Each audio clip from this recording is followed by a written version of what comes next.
You mean to tell me, the Grand Admiral's secondary breathing sac pulsated with barely contained rage, that a species that only achieved FTL travel 3 decades ago is now responsible for the complete disruption of our entire northern supply chain? That would be technically correct, Your Magnificence. Fleet Commander Zixtal's facial tentacles curled inward, a gesture of extreme discomfort among the Valdorian species. Though I would argue that saying they disrupted our supply chain is somewhat of an understatement. They didn't just disrupt it, they turned it into their personal shopping mall. The Grand Admiral's iridescent scales shifted from their usual regal purple to a dangerous crimson. Explain. Well, Zixtal pulled up a holographic display, showing a series of cargo vessel routes. It started 2 solar cycles ago when they discovered our automated drone freighters. Instead of destroying them like any sensible enemy would, they... He paused, mandibles clicking in embarrassment. They started hijacking them, but not in any way we've seen before. How so? They're not stealing the cargo, Your Magnificence. They're improving the ships. The Grand Admiral's scales cycled through several colors before settling on a confused yellow-green. Improving? Yes.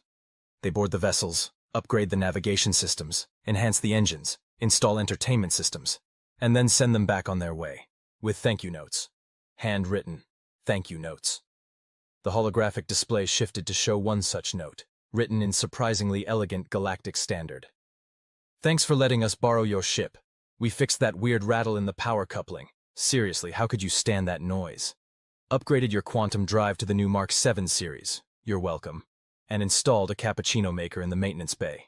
P.S. Your security encryption was cute, like kindergarten-level cute. Maybe try using something more challenging next time? XOXO, humanity. The Grand Admiral's scales had now achieved a shade of purple previously unknown to chromatic science. They're mocking us? Oh, that's not even the worst part, Zixtal continued, his tentacles now practically tied in knots. Remember that Class 9 battle cruiser we lost contact with last week? We found it. And?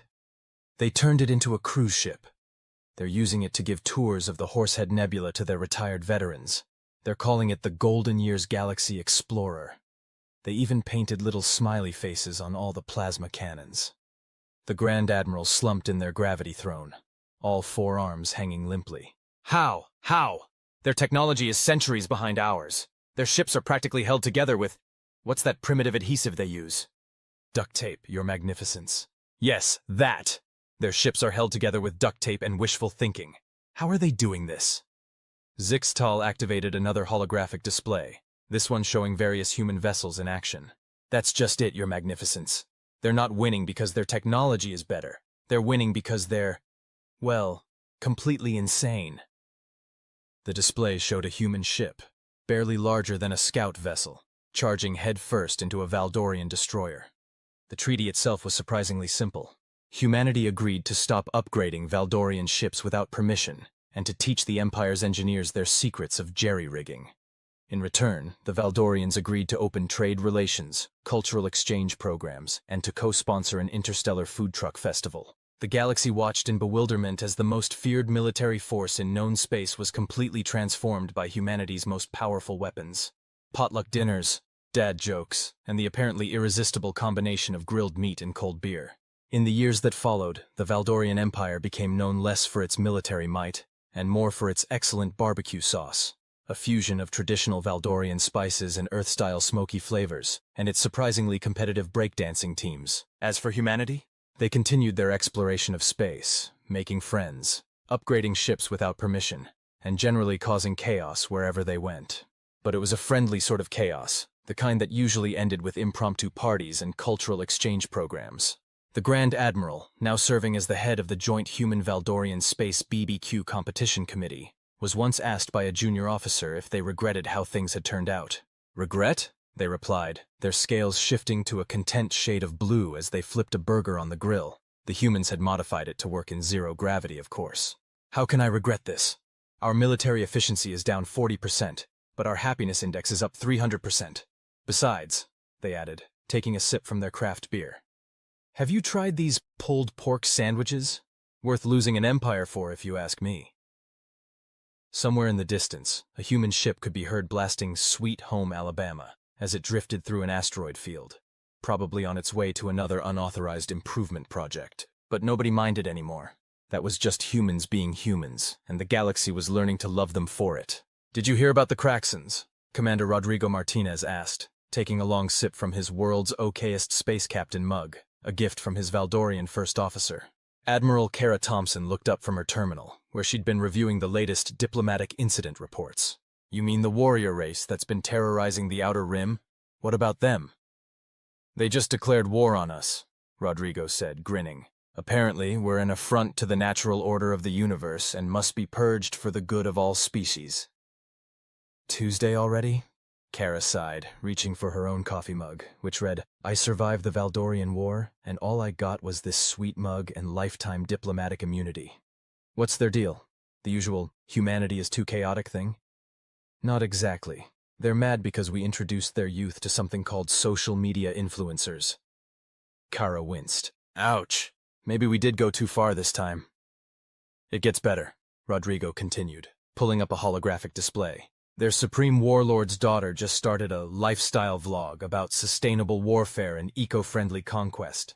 She's got millions of followers across 3 sectors. The traditional warrior caste is losing their minds."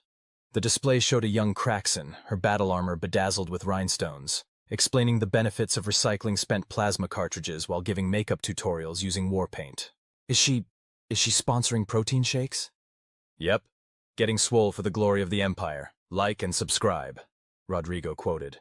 "The Kraxon High Command tried to ban it, but now there's a whole movement. They're calling themselves warrior influencers."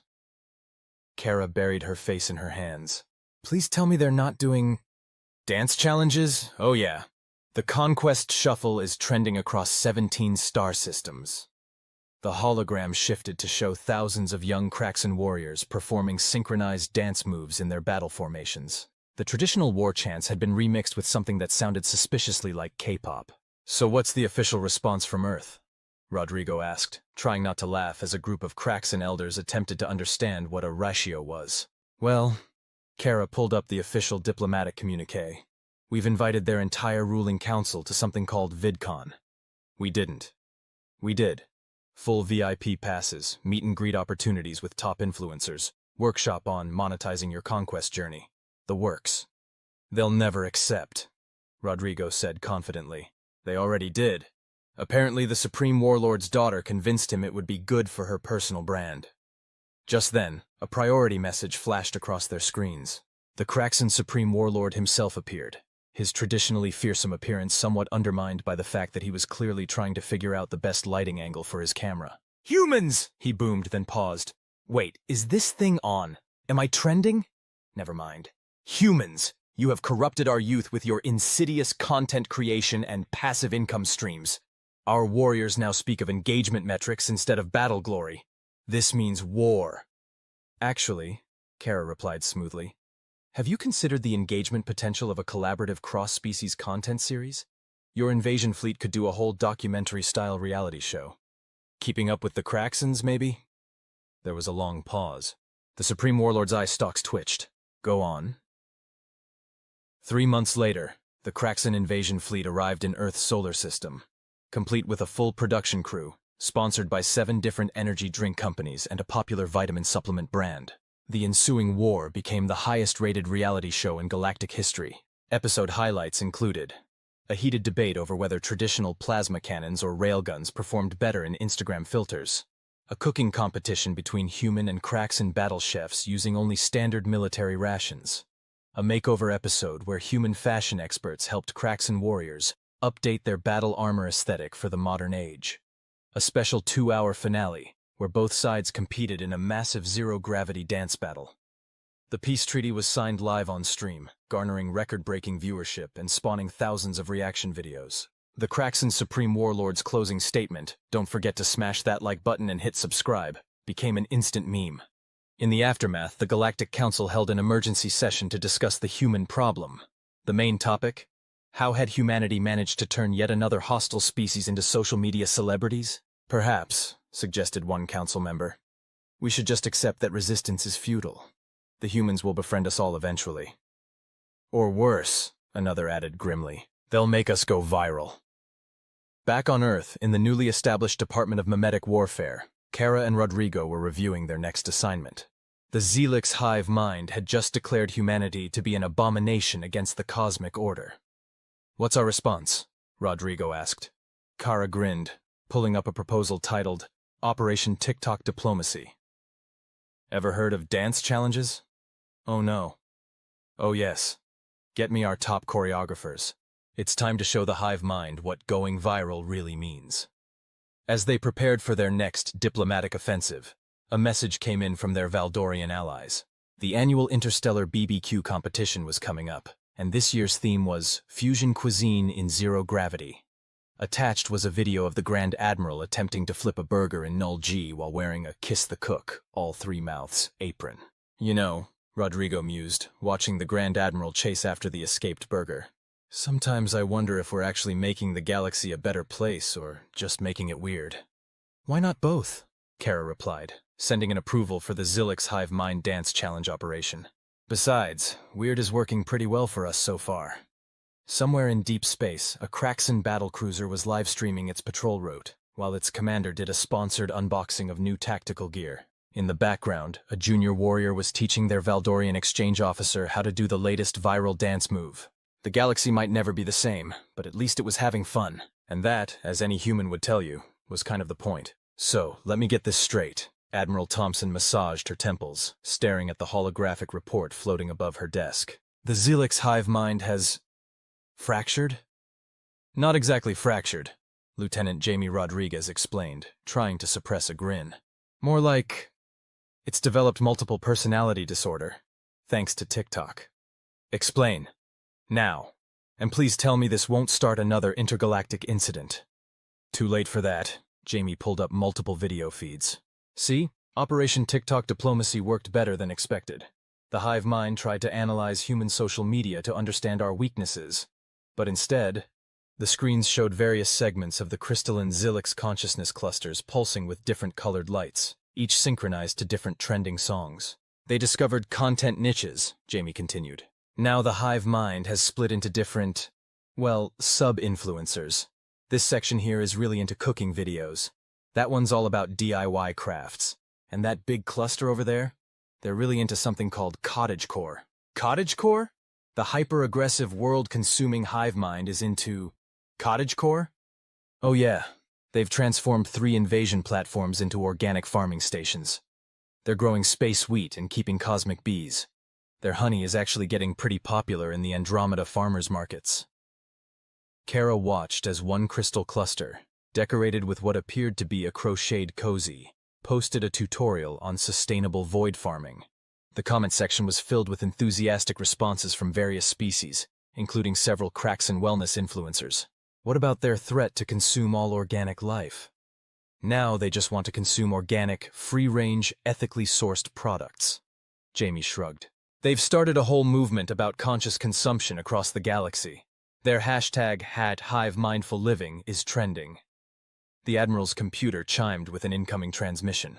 A crystalline formation appeared on screen, its facets twinkling in what could only be described as an embarrassed manner. Greetings, Admiral Thompson. The hive mind's primary consciousness resonated. We, have a small request. Yes? Would you be interested in a collaboration? Our followers keep asking for a human perspective on mindful cosmic living. We were thinking maybe a series on fusion cuisine, combining human comfort food with psychic energy sustenance. Before Kara could respond, another crystal cluster pushed into view.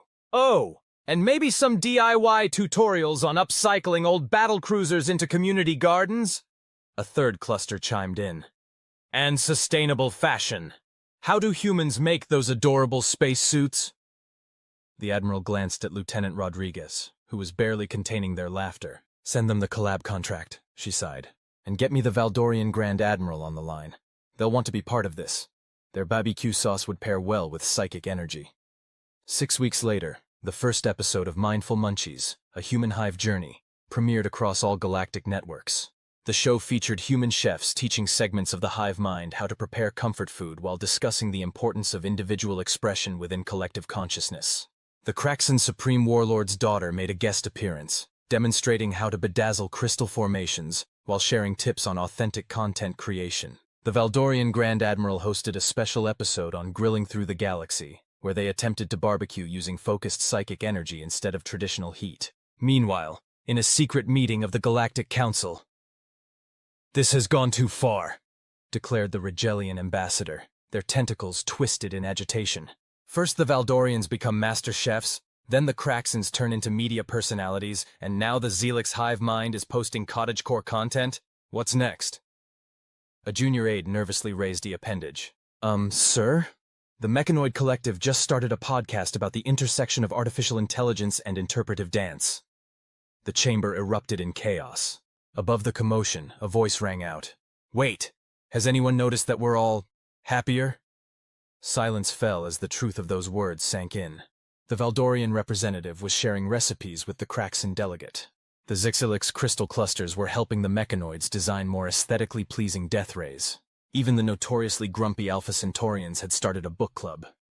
Back on Earth, Admiral Thompson was reviewing the latest diplomatic reports when a priority message came through. The Omega Dominion, the last major hostile force in the galaxy, had issued a statement. "We have observed the corruption spread by humanity through their insidious social media and collaborative content creation. We refuse to fall victim to their mimetic warfare. We will never surrender to their—" Wait, is that sourdough bread? The hive mind made that? From scratch? Could we get the recipe?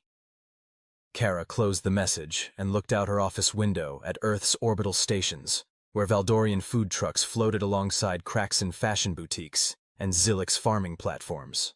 A mechanoid influencer drifted past, recording a video about efficient cable management, while a swarm of cosmic bees performed a choreographed dance in the background. Maybe, she mused, this is what the galaxy needed all along. Not war, not conquest, but vibes? Lieutenant Rodriguez suggested. I was going to say cultural exchange, but yes, vibes works too. That evening, as humans and aliens across the galaxy tuned in to watch the latest episode of Mindful Munchies, where the hive mind attempted to make lasagna, with varying degrees of success, the universe seemed a little less vast and a little more like home. Even if that home now included psychic cooking shows, warrior influencers, and space bees. "We have a situation," Lieutenant Rodriguez announced, bursting into Admiral Thompson's office. "The Mechanoid Collective's interpretive dance podcast has evolved." Evolved how? Kara asked, not entirely sure she wanted to know the answer. "They've started a galaxy-wide dance competition. So you think you can process? Well, just look." The holographic display showed various mechanical beings performing elaborate routines, their typically rigid forms moving with surprising grace. A particularly enthusiastic waste disposal unit was doing a perfect pirouette while reciting binary poetry about the beauty of garbage optimization. "That's actually kind of impressive," Kara admitted. "Oh, it gets better. The Xelix hive mind signed up as contestants. They're doing a synchronized crystal formation routine set to classical human music. And the Valdorians? They've combined their BBQ expertise with dance. They're calling it Grill and Groove." "The Omega Dominion's cooking channel just called," a voice interjected. The Grand Admiral of the former Valdorian Empire stepped into the office, wearing their signature Kiss the Cook apron and carrying what appeared to be a levitating casserole dish. They want to do a crossover episode. Something about dancing with the starship chefs. "The galaxy has officially lost its mind," Kara declared, but she was smiling. "Speaking of losing minds," Jamie pulled up another report. "Remember those space bees the hive mind started keeping? Turns out they're actually quantum-entangled pollinators. They're creating cross-dimensional honey. Is it safe? More than safe. It's apparently delicious, and it temporarily allows the consumer to perceive multiple realities simultaneously. The mechanoids are using it to enhance their dance performances. Something about expressing the infinite possibilities of existence through interpretive robot ballet." The Grand Admiral's scales shifted to an intrigued shade of mauve. "Do you think it would pair well with my new 5-dimensional hot sauce?" Before anyone could answer, every screen in the office lit up with an emergency broadcast. The feed showed a massive crystalline formation, decorated with fairy lights and surrounded by quantum bees, addressing the galaxy. "Attention all sentient beings. We, the artistic collective formerly known as the Xilix hive mind, are proud to announce the first annual Galactic Culture Festival. The crystal pulsed with excitement as it continued. Featuring mechanoid interpretive dance, Valdorian fusion cuisine, Kraxon fashion shows, Omega Dominion cooking demonstrations, and a special performance by the Quantum Bee Symphony Orchestra. Kara looked at her companions. Did we just accidentally create an intergalactic arts scene? Could be worse. Jamie shrugged. Remember when we thought first contact would lead to war? Instead, we got space TikTok and multidimensional honey. The Grand Admiral mused, their scales now a contemplative turquoise. Much better outcome, if you ask me. 3 months later, the Galactic Culture Festival opened across 17 star systems simultaneously. The highlights included a mechanoid performance piece titled 404, Emotion Not Found. Just kidding. That moved several organic species to tears. The Kraxon Supreme Warlord's daughter debuting her sustainable battle armor fashion line, made entirely from recycled starship parts.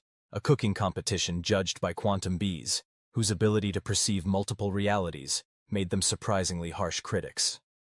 The Hive Mind's Crystal Choir performing Bohemian Rhapsody while changing colors in perfect synchronization. The Omega Dominion's live cooking show, where they taught the galaxy how to make understanding your former enemies through shared meal preparation.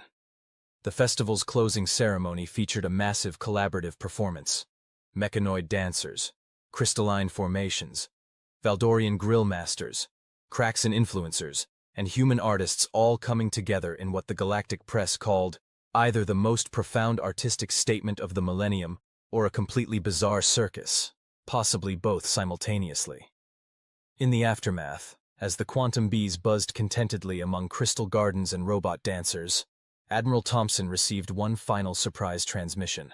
It was from a previously unknown species at the edge of explored space. "We have observed your galaxy's recent cultural developments," the alien representative stated. "We were planning to invade, but after watching the festival coverage, would you be interested in a cultural exchange program instead?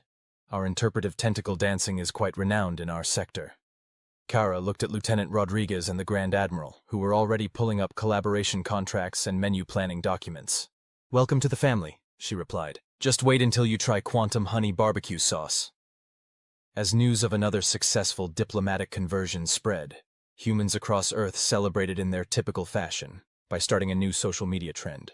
Galactic Vibes only began trending across all known communication networks, accompanied by videos of mechanoids learning to breakdance, crystal formations doing ASMR, and various species attempting to perfect their sourdough starters. The universe, it seemed, had finally found its rhythm, even if that rhythm occasionally included robot ballet and interdimensional cooking shows. "The quantum bees have achieved sentience," Admiral Thompson announced to her staff, her voice carrying the weary tone of someone who was no longer surprised by anything. "And they've unionized." Lieutenant Rodriguez looked up from their tablet, where they'd been watching the latest episode of the Great Galactic Bake-Off, Schrodinger's Kitchen Edition. "Is that bad?" "They're demanding better working conditions, creative control over their honey production, and—" Kara squinted at the document. "Their own reality TV show." "To be fair," the Valdorian Grand Admiral interjected, their scales shifting to an amused chartreuse. "They are simultaneously existing in multiple dimensions. That's quite a heavy workload." The quantum bee's representative, a particularly distinguished insect wearing tiny multi-dimensional spectacles, buzzed into existence in the middle of the office. Thanks to their recent evolution, the bees now communicated in perfect galactic standard, albeit with a slight interdimensional echo. "Admiral," the bee delegate began, adjusting its specs with a foreleg, "we've prepared a comprehensive proposal for our new show, Keeping Up with the Quantum Kardashian Bees. It's a cross-dimensional look at the lives of working-class pollinators in an increasingly complex multiverse." Before Kara could respond, another figure materialized in the office. A crystalline formation from the artist formerly known as the Zilix Hive Mind. "We would like to produce this show," it chimed enthusiastically. "Our crystal matrices would provide excellent natural lighting across all dimensions." "Oh! Oh!" A mechanoid dance instructor pirouetted through the door, servos whirring excitedly. "We could provide the soundtrack. I've been working on a new genre, quantum jazz fusion. It exists in a superposition of all possible musical states until observed." The Admiral's office was quickly becoming crowded, as representatives from every major galactic culture pitched their ideas for what was rapidly evolving from a simple union negotiation into the biggest multimedia event since the Galactic Culture Festival. The Kraxan Supreme Warlord's daughter live-streamed in, already sketching designs for quantum-chic B-fashion accessories. The Omega Dominion's top chef began discussing the possibility of a spin-off cooking show called Honey, I Broke the Space-Time Continuum. Wait. Kara held up her hands, commanding silence with the skill of someone who had grown used to managing increasingly bizarre diplomatic situations. Are we saying that the Quantum Bees labor dispute is about to turn into the first pan-dimensional multi-species reality show network? Lieutenant Rodriguez finished. Looks like it. We're calling it BTV, the bee delegate announced proudly.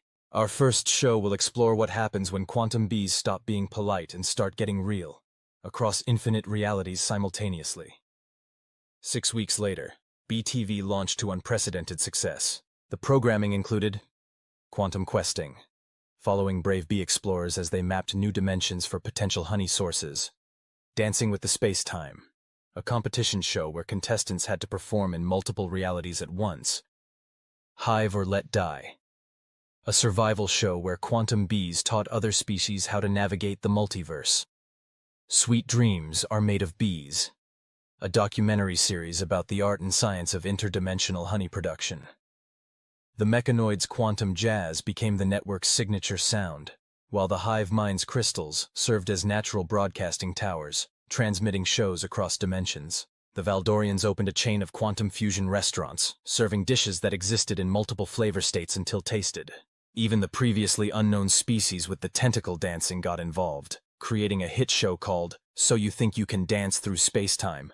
Their signature move, the Quantum Tango, became a sensation across all known and several unknown dimensions. But the real breakthrough came when the quantum bees made an unexpected discovery during a routine honey harvest. Admiral, the bee delegate buzzed urgently one morning. We found something in the quantum foam between dimensions. Something musical. Musical?